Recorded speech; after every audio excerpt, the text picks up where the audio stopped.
Swayam Prabha. Digital India. Educated India.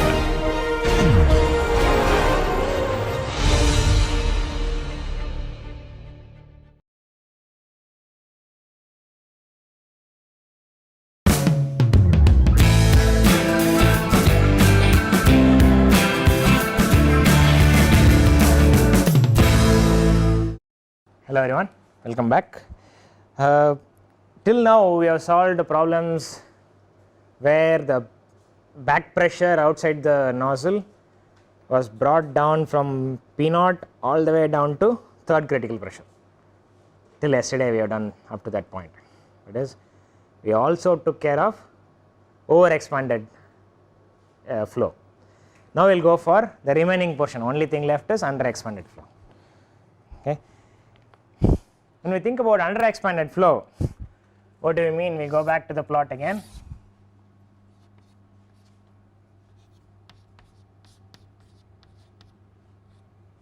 I am going to say that P by P01 if I plot, then I am going to get something like this.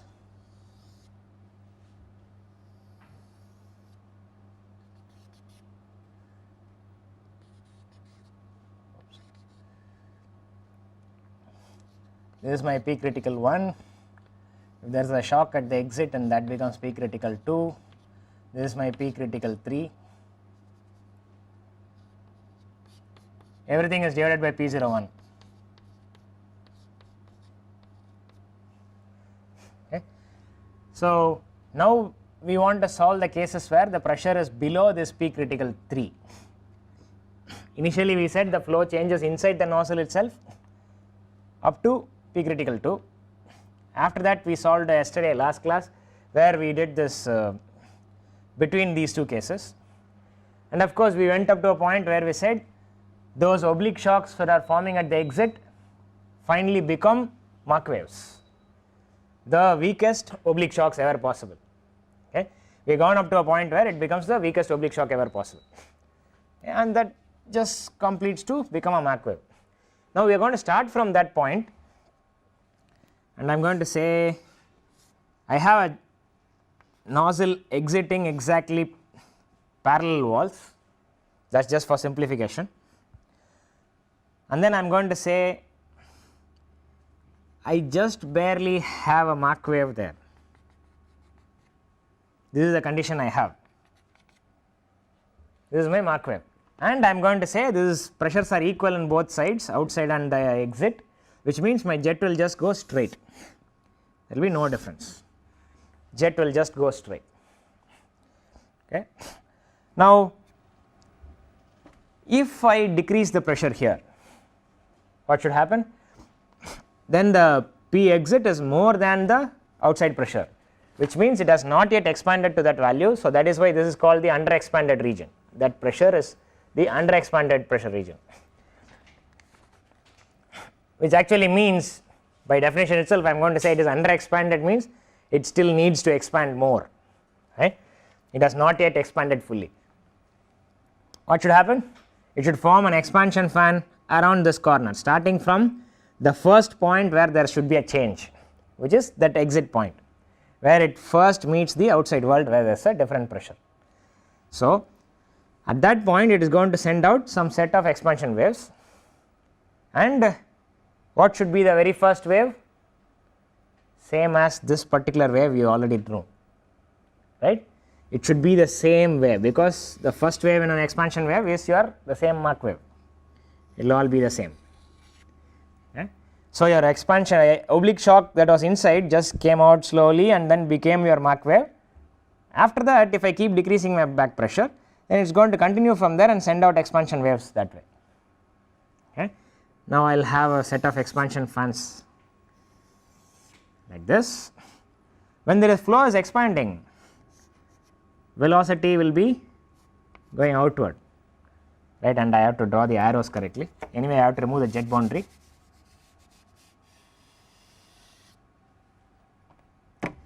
And I will change the arrow length to be a little longer.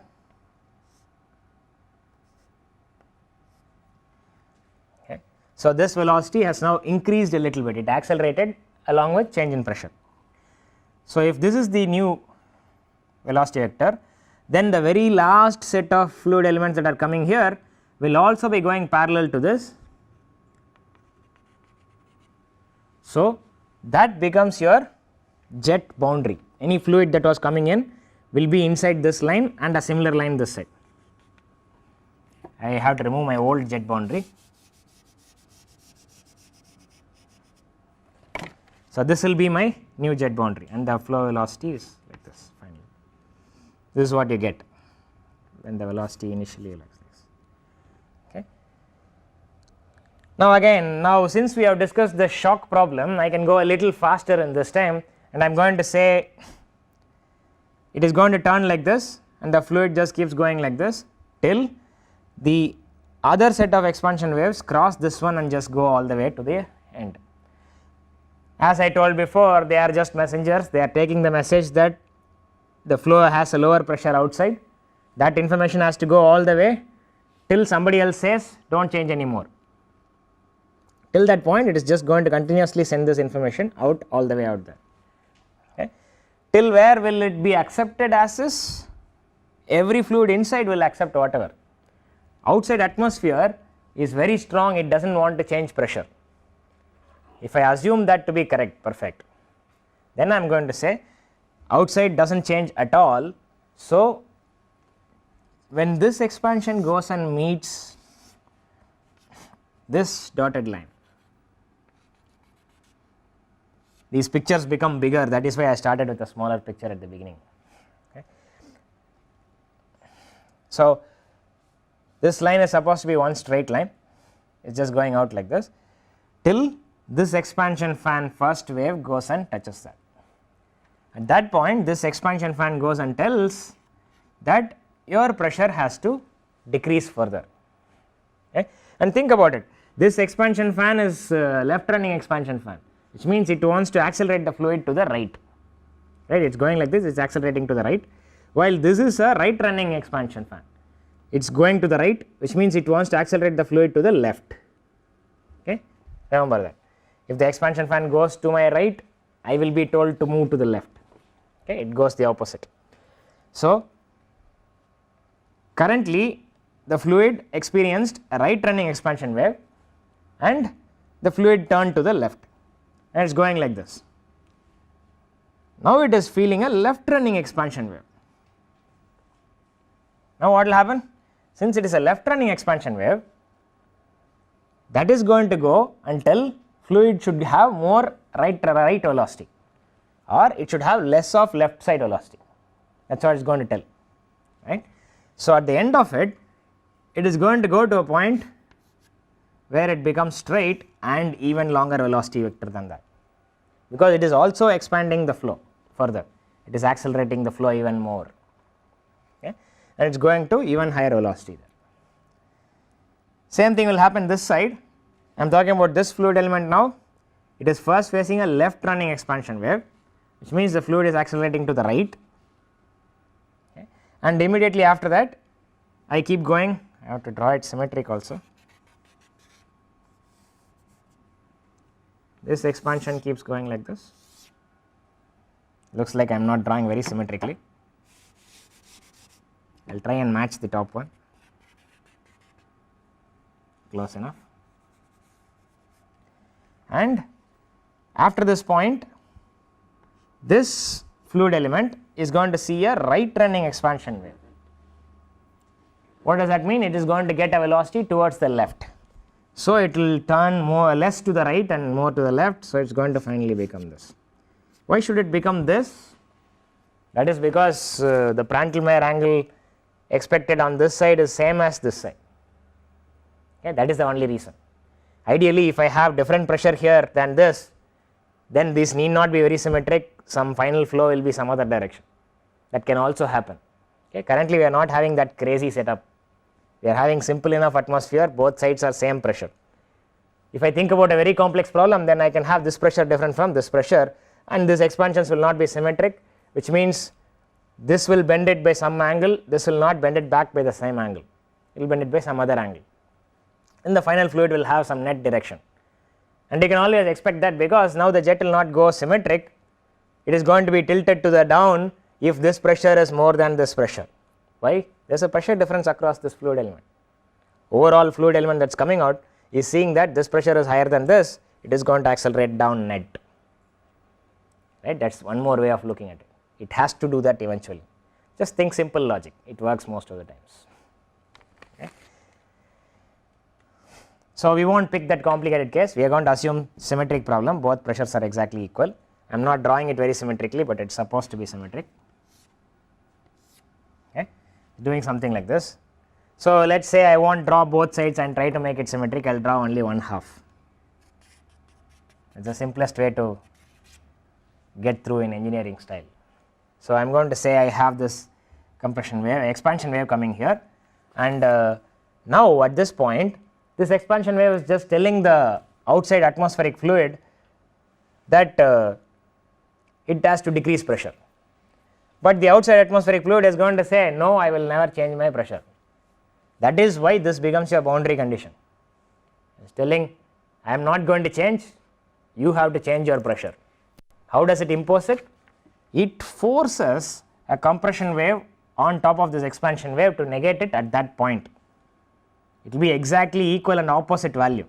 It will be an expansion fan, a compression fan matching this exact expansion value, so that at that point it is 0 change in pressure. Okay. Similarly, it will happen for all those expansion waves inside this expansion fan. Every one of them will send out one such thing, and a whole bunch of things together will eventually form one shock. It is similar to what we did last time, almost the same concept. It is going to go through this whole thing. Similarly, there will be one more coming from this side, and there will be a shock, and I am going to say these two shocks interact, ideally they should be symmetric, and after this we know what happens. It is two shocks interacting, we will just look at from this point downstream, and I am going to say it is going to go crossing like this. What is happening here in the middle? The flow is just parallel. When there is a shock like this, what happens? Flow turns, if it is a right running shock, flow turns to the right, right. Compression wave is a wave which tells there is too much crowd there, come along with me, right. Think that it is a right running wave, so the shock flow will be turned to the right, going to be turning in like this, and then this is a left running wave, so it will be turned back towards the left and it will go back to parallel, does something like this. Okay. Overall that is what is happening. I am also trying to draw the velocity vectors lesser and lesser as it goes. Now, if this is the flow vector, my dotted line should go like this, and similarly from the other side, and then now it is going to go at this point, this shock goes and hits this corner. Now what should happen? When the shock goes and hits to that corner, now this set of compression waves together have formed one shock, and they are going and telling you have to increase your pressure. Again the atmosphere is very adamant, that fluid element sitting there is going to say I am not going to change. So what will it do? It will put how many ever compression waves we have, so many expansion waves at that point, negating each one of those compression waves. Okay. So finally there will be a whole bunch of expansion waves travelling from here, and they start going like this. Similarly from the other side, a whole bunch of expansion waves going like this. Now they will start crossing, and if I look at the problem from here, it is expansion waves crossing, which is the exact same problem as what I started here. Now all I have to tell you is, if I draw this line here and draw a similar line here, take this picture between these two lines, take this whole thing, put it after that line, and another after that line again, like this whole structure just keeps repeating one after the other. Okay. This is what is going to form your expansion contractions, expansion compression cell structure. I have drawn one simple case where this kind of reflection at the axis happens. We also know that when two oblique shocks interact, it need not have this simple reflection, right? Reflection at the axis, or you are going to think about they are just crossing each other simply. That need not be the case. I may have a crazy situation. I will just start drawing from that expansion turning at the top and bottom, where I am having a stronger oblique shock.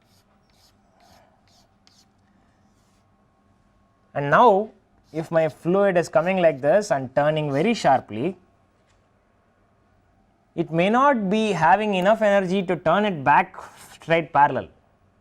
There could be a situation where I may end up with a Mach reflection at this point, in which case it becomes a shock and then turns around like this.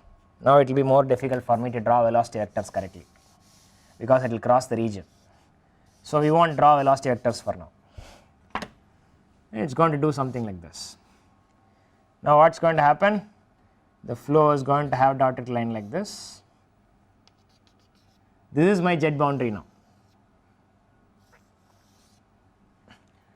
And after that, again there is a shock coming and hitting this boundary, which means again there is this adamant fluid element sitting here, which will replace all the shock with full set of expansion fans. So there will be a whole bunch of expansion waves going from here. Same thing will happen from here. Okay. This whole thing repeats again. This can also happen. When such a thing happens in a flow where I have expansion, I will just go back and reconstruct.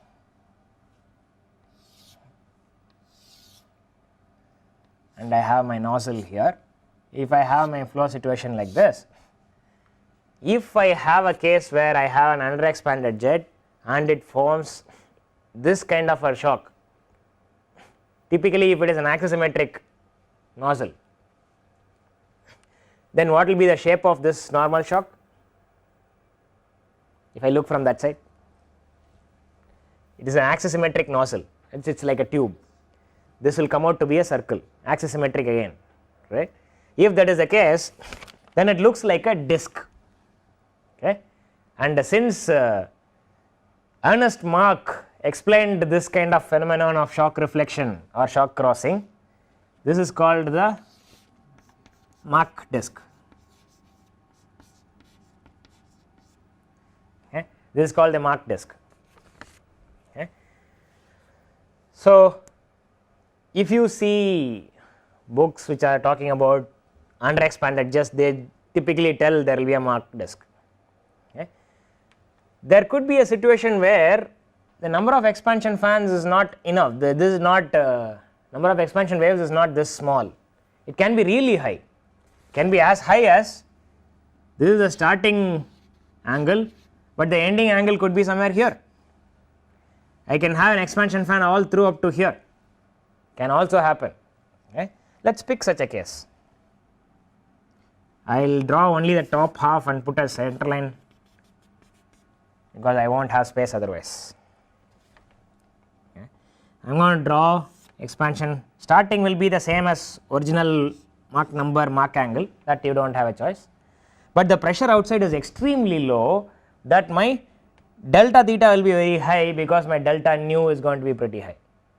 We know you can have, if it is Mach 1.5 here and I have very low pressure here, then I know I can have all the way up to around 120, 130 degrees turn, right? We said if it is Mach 1, then 130 degrees is the best turning angle you can get for infinite Mach number expansion, right? Pressure should be 0 for that, which is not really possible. We also said that when we are dealing with Prandtl-Meyer flow long back.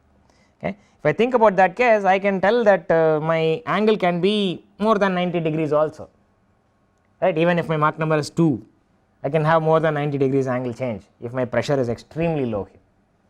So let us pick such a case where my expansion is this wide, this full region is my expansion wave. This is all my expansion fan, everything inside is expansion fan. If that is the case and my flow is turning like this, it is going to turn finally out at some angle like this. That is also a possibility. Okay. It is going to come like this and it is turning and is turning out. I maybe put too high an angle, I decrease it a little bit, something like this. Yeah, I want to make sure that this to this angle delta theta is same as delta nu.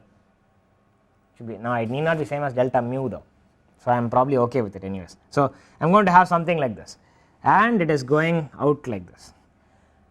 You have to think about the other expansion fan coming from the other side, that is also going to go through, and now remember it is a left running wave. If I think about this particular wave, it is a left running wave. What does that mean? It is running to the left of the fluid element local velocity vector, which means when this thing is going up like this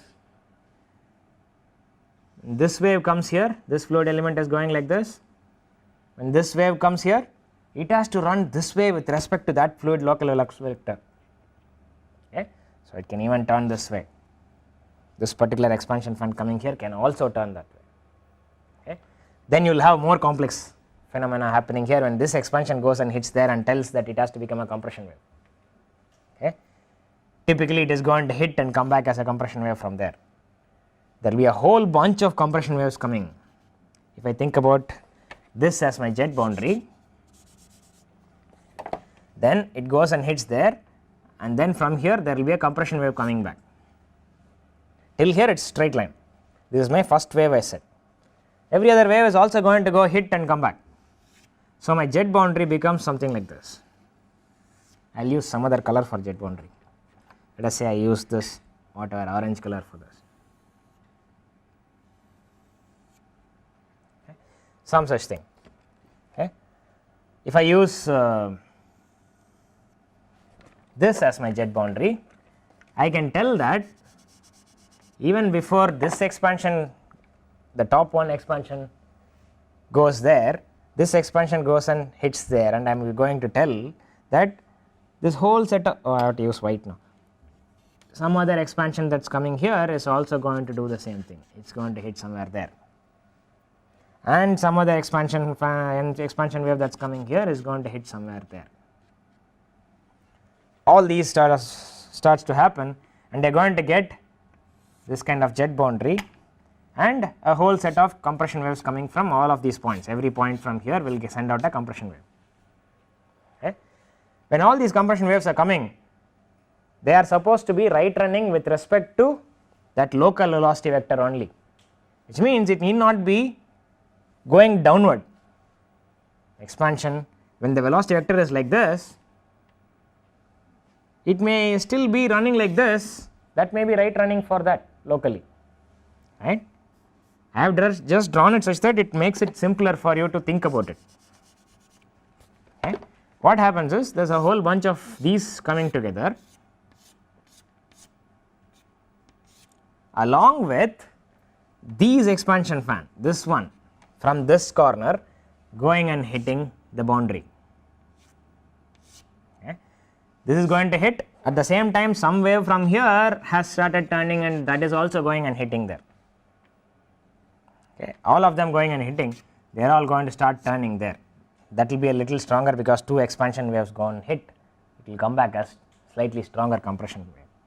Whole bunch of them coming together, they will all meet, compression waves you know they come together and they are going to meet and form a shock at some crazy angle like this.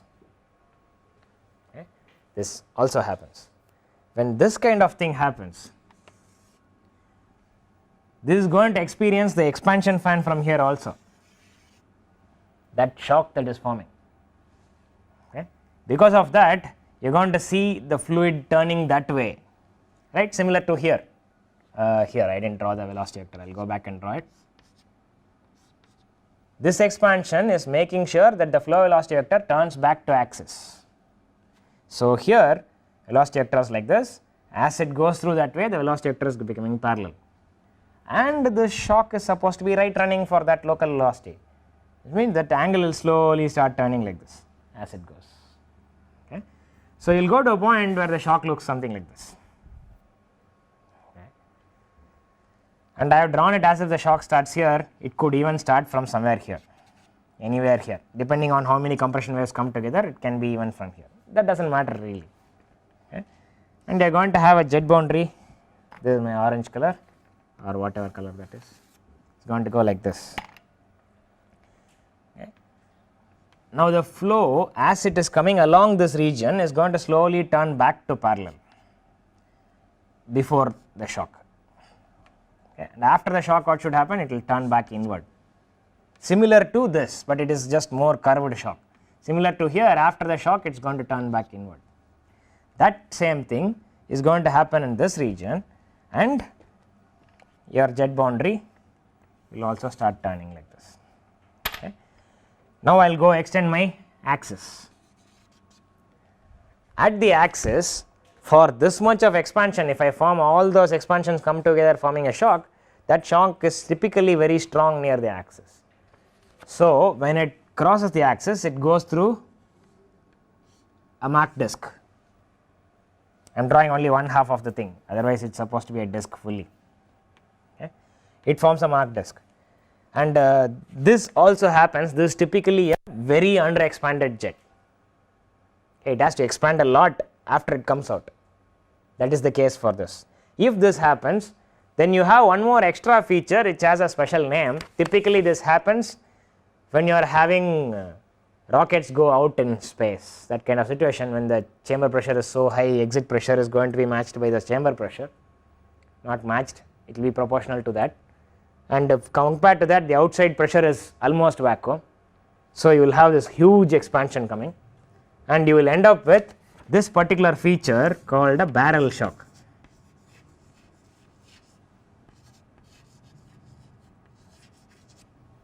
Barrel shock. Why? It looks roughly like a barrel. It is not complete barrel, but it starts somewhere here and it just goes like a barrel. Barrel for storing liquids. That kind of barrel just looks like that. And at the end it has a Mach disk, like the top lid of your barrel or something. Going to look something like that. So that is a barrel shock. Okay. And this is also one more feature in this flow when this happens. Typically this problem becomes much more difficult to explain after this point, because there is expansions and expansion waves from both sides crossing. While they are crossing, there is compression waves crossing, and it becomes much more difficult to explain this problem. Okay. At this point, if you think about it, there is an expansion wave coming from here, there is an expansion wave coming from here, and there is compression wave coming from here. All that are meeting here. What will be the final result of the flow velocity vector turning? I cannot tell very easily from here. Okay. But if I use method of characteristics for solving this, most likely I can still get the correct answer out of it, if I assume I know how to use method of characteristic really well. Okay. But that is one way of looking at it. I have not given you method of characteristic yet, we will go for it after some time. Okay. So this is one more feature that happens in this kind of flows. Otherwise it is similar to what you have seen before. There will be this shock structure, the expansion shock cells will be there. I already told you, right, this dotted line, this line to this line, take this and copy it to that side, and copy it to one more, and copy it to one more, and it just keeps on going like this forever. If that happens, then you will see your expansion compression cells just continuing to happen. Okay. If we recall what we did last class, we said that we will have a jet with first thing will be shocks, and after that we just have expansion compression cells.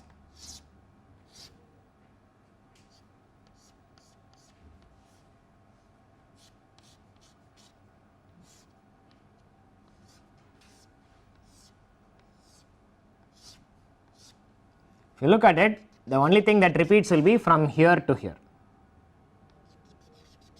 This whole structure can be put one more level here, and one more level here, and one more like this. It is always the expansion compression structure that is going to be repeated several times. Only difference in a over expanded jet is it will have this initial portion of some two shocks crossing. After that it forms the other structure, and it just goes on like this forever. I will go back here and I will just label these numbers like last time. 1, 2, 3, this region must be 4, 5, and then I can go for a 6 and 7, and it just keeps on going like this. If I think about the pressure at 1, this is a under expanded jet, which means it is more than atmospheric pressure. Under expanded jet, it has to still expand to atmosphere. Okay. And region 2, this and this both are region 2, symmetry of course. Region 2 is exactly same as atmospheric pressure. After that, region 3, it has expanded from atmospheric pressure across the expansion fan. This pressure is lower, and then I go more, there is a shock and it goes to higher than atmospheric pressure. How do I know that it is higher than atmospheric pressure? If I look at this region, these compression waves are turning to this direction, and this region will be close to atmospheric pressure, because that is what is forced by these compression waves. These compressions are going to negate the effect of this expansion on this region. So at the end, after all the compression waves, I will get back to atmospheric pressure in this region, and then I will go for a shock after this, and that is going to be your higher than atmospheric pressure condition. So the whole thing together, I have started from higher than atmospheric pressure, went to atmospheric, went lower than atmospheric, and then went to atmospheric, and then went to higher than atmospheric. If I think about a non-center line streamline, if I think about a streamline that goes like this, it goes like this, goes there, turns down, and then comes back parallel. If I pick such a streamline, then it is doing that. If I pick the center line streamline, higher than atmospheric pressure, during the expansion processes inside here, it will cross expansion somewhere atmospheric pressure, then it will go to lower than atmospheric pressure, high, drops to low, and then stays low, suddenly jumps up to high, and then just stays high, and then it drops to low through this set of expansions, and then it goes low, like that it just alternates up and down. Okay. If you actually do the calculations, you will find that 1 and 5 will have the same pressures, and 3 and 7 will have the same pressures, and it just goes like this. And of course, 2 and 4 are supposed to be close to atmospheric. That is what you will get. Okay.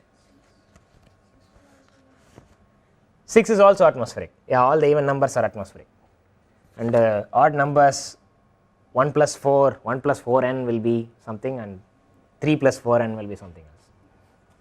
Okay. So this is the overall structure. This same thing you can see even in the over expanded jet case, what we did last class. Even there you will see the same kind of system. Okay.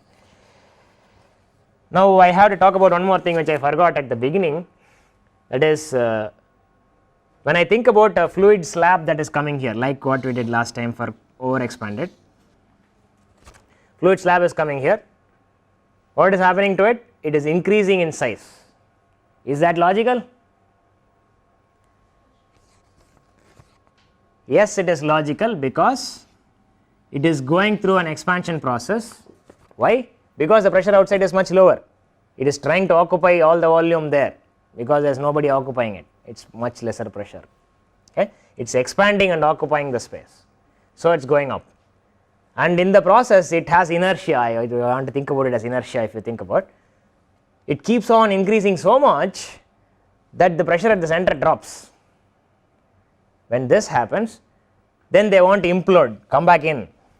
That is this process. It is coming back in and decreasing in size, and again it went past due to inertia, overshot, and it became very high pressure, and then it is again expanding and contracting, expanding and contracting. In this whole mechanism, there is no process that applies brakes, right? There is nothing that says slow down, you will be reaching there anyway. That kind of thing is not there. But in real life there is something like this. That something happens to be viscosity, okay, which we are neglecting in our gas dynamics currently. In our gas dynamics, I am going to say there is fluid going like this, and the next fluid element here is just sitting idle, not moving. That is not allowed in real life. In real life, that momentum from this last fluid is, part of it is taken and given to this fluid, which means this is also moving, which means energy of this fluid element is slowly decayed out in both sides. It is leaked out in both sides. Eventually, energy is so much spread that the jet is expanding out. The moving fluid, if I call as the jet, there is more moving fluid on the outside now. That is going to change the system also. Okay. This whole sequence of things that happen. When I think about this case, this is very under expanded jet. Why do I call it very under expanded jet? We go back to our pressure picture. I am going to talk about a case where it like pressure is somewhere way low. So it's going to have a huge jump from there to here kind of pressure. If I jump from some pressure, this is my exit pressure, and I jump from there to all the way to here at outside pressure. Say I am almost vacuum here and I am jumping so much. Now I have to think about the fluid element that is coming out from here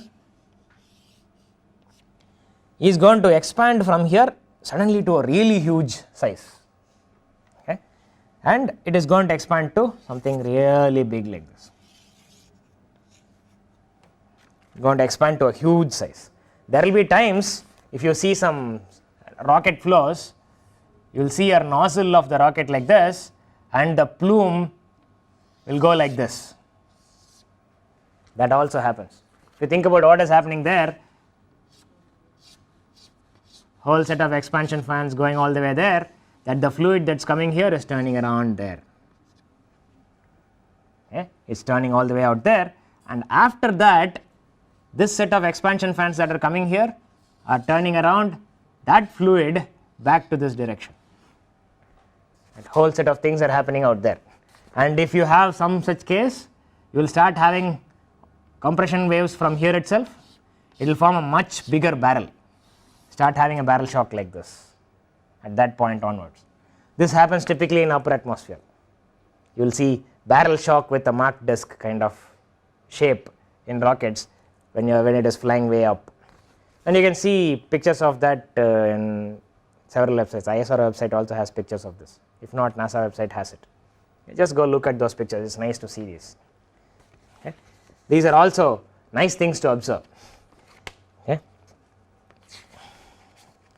So there is one more thing I just have to tell you about this under expanded versus over expanded, which is when they talk about rockets, when they are taking off from the ground and going all the way up, the rocket is actually experiencing high pressure at the bottom.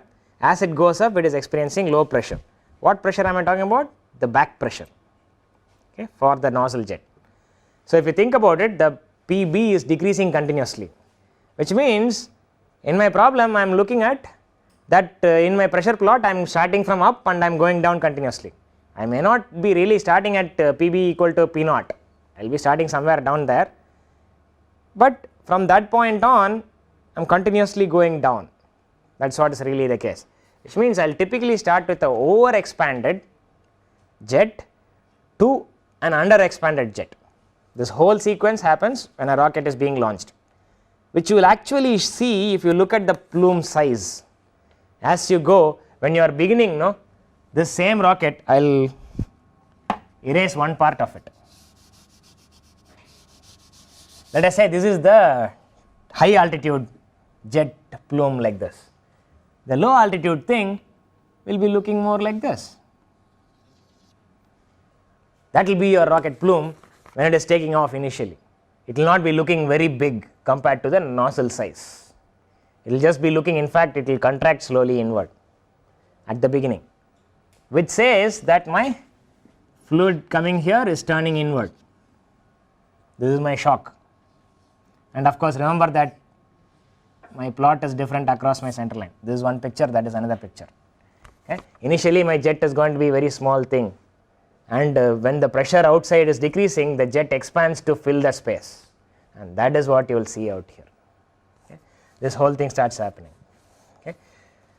Now when you talk to people, they will say that the pressure is decreasing. Why are you talking about going from over expanded to under expanded? Shouldn't it be the other way? It is just a confusion. But I told you last class also, again I am repeating this, over expanded or under expanded is with respect to the fluid element at the exit of the nozzle. Is that fluid element already expanded to the outside pressure? That is what we are asking, that is the question we are asking. Okay, when the pressure decreases, we are going from over expanded to under expanded. It is confusing. That is what is the typical confusion to actually only the undergrad time. Okay.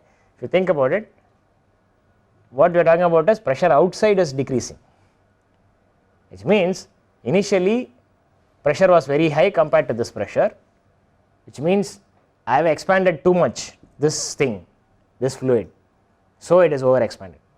Later this pressure decreases, and so I end up with this picture. Then I have expanded too little, I have to expand much more after I go out. So it becomes over expanded, sorry, under expanded at that point. Okay, that is what happens out there. How many such expansion compression cells can I have really? How many such expansion compression cells, this repeatable packets, how many will I have in a jet? Ideally it should be infinity, right? If you think about it, it should be how many ever number, it should just be going oscillating up and down, up and down, up and down forever. I said ideally because we have neglected viscosity. If there is viscous effects, then depending on the velocities, if the velocities are very high, viscous effects will be much stronger. The velocities are very tiny, the velocity need not be dissipated so well. And so depending on how the velocity effect is in this case and whether the fluid here is already moving or not, that kind of will change the answer. Okay. It so happens that in a rocket the fluid outside is moving already, because the rocket wants to go up, the fluid is going down with respect to the rocket, right, and the jet is also going down with respect to the rocket. We need to fix some reference, I will fix the reference to be on the nozzle. So everything is going down with respect to it. So the velocity difference need not be very high, typically there will be some difference. So there will be some difference in velocity, the jet will be higher velocity than this. Okay. So there will be some effect of shear along the edge of the jet, that also happens. We have not talked about viscosity affecting the gas dynamics of the problem yet. Okay. But we will try and avoid the gas dynamics part of it, and we will try and explain how a shear layer has effect on the flow itself, say one more class after, or maybe next class itself a little bit we will talk about it. Okay. Just wanted to give a glimpse of how a supersonic shear layer looks like. Okay. Just it is fun to explain something like that, it is nice to explain that, that is the only reason why I will go for that. The next thing I need to start is solve a numerical example of a problem like this, not really this type. I believe I picked a problem where we are in this kind of situation. Okay. We are picking a case where it is over expanded case. So we will have a shock at the beginning. Okay. Over expanded case. I am picking a nozzle and I am going to go through the solution of this whole thing. Till where can I solve this problem? Can I solve this problem all the way?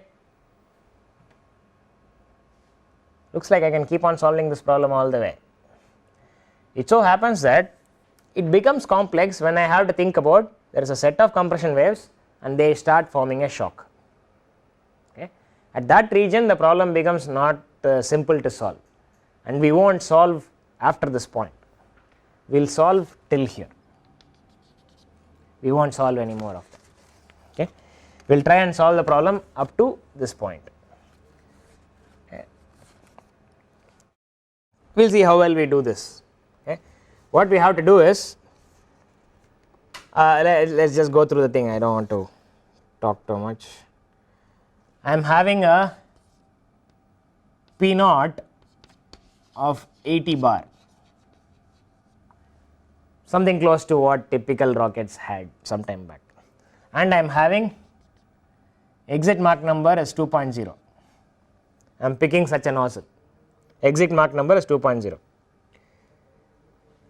So I want to find a pressure where it is over expanded, back pressure I want to decide.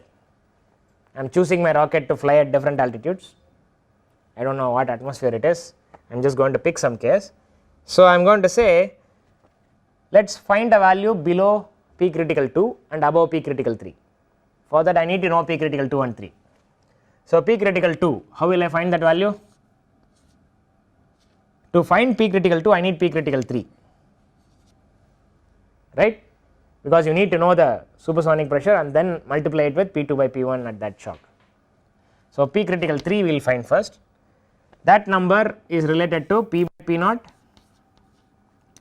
at that exit Mach number into P naught currently, that will be the pressure at the exit if it is fully supersonic, that is your critical pressure 3. That value, for assuming this gas to be air, gamma is 1.4,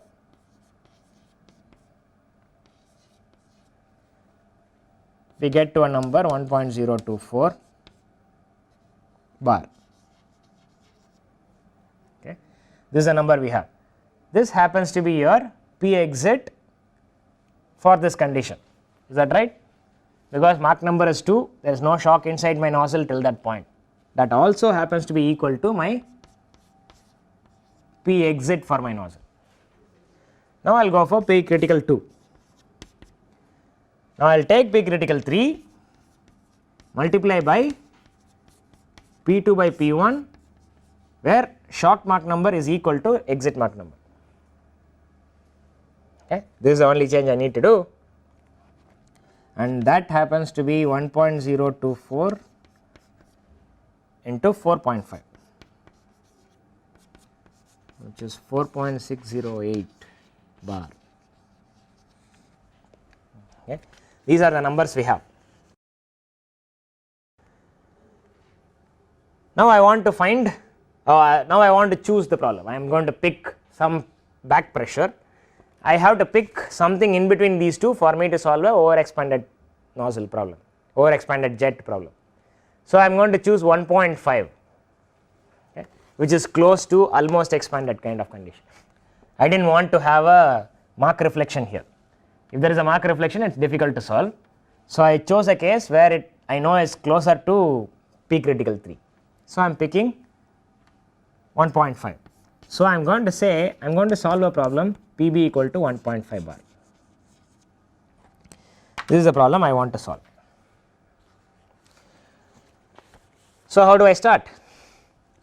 The first thing I need to do is find the beta of the shock such that the pressure downstream is equal to 1.5 bar. That is the idea of this shock, right? It is supposed to have an angle such that it corrects the pressure of the fluid to outside pressure. That is the job of this shock. Okay. Previously we used to do this flow angle turning as the boundary condition. That is a simple thing. I told you gas dynamics has two things. One boundary condition is pressure, other boundary condition is flow velocity vector direction. In this case it is not velocity vector direction, it is the pressure. Okay. So I want to match the pressure. So how do I do this? I have to first guess a beta value, and then I will go through the calculations, and then I will find what is the pressure here. Then if the pressure is lower, then I will increase the beta so that it is more normal, pressure will be higher. Okay.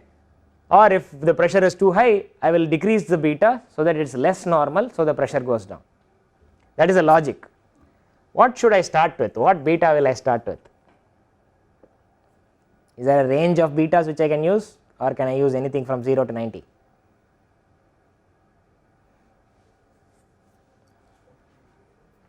What is that?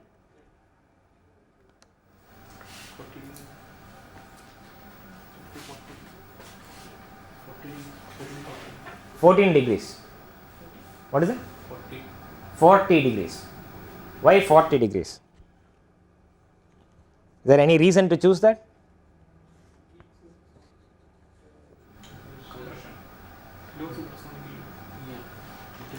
Is there any limit on the beta value I can use?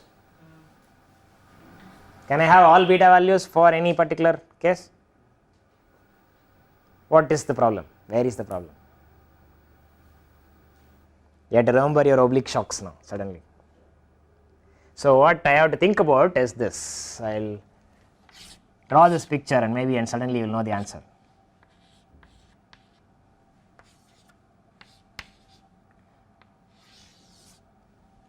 What will be my beta values? Weak part of this is one thing, but what beta values can I choose? Is it 0 to 90? What is it?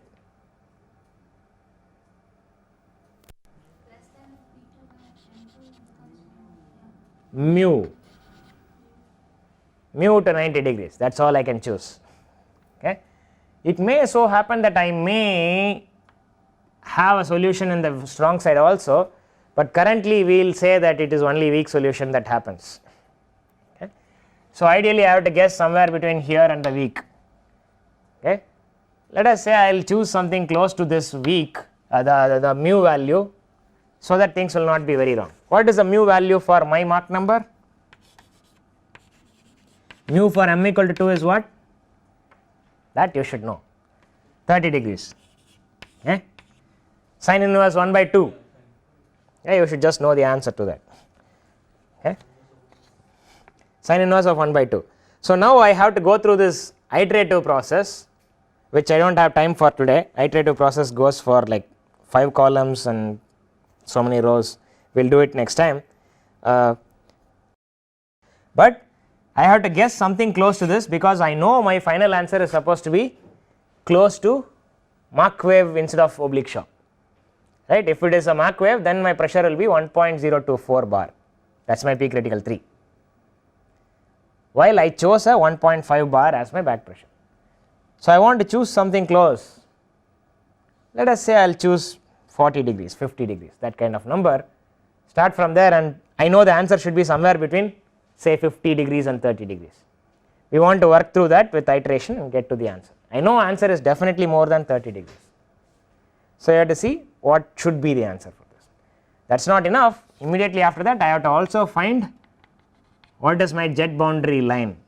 The picture I have drawn is not correct here. If you look at it, the jet boundary goes and the shock goes past that. That's not right. Okay? But anyways, we'll draw a better picture tomorrow or next class and we'll figure out what to do. Okay? This is the idea.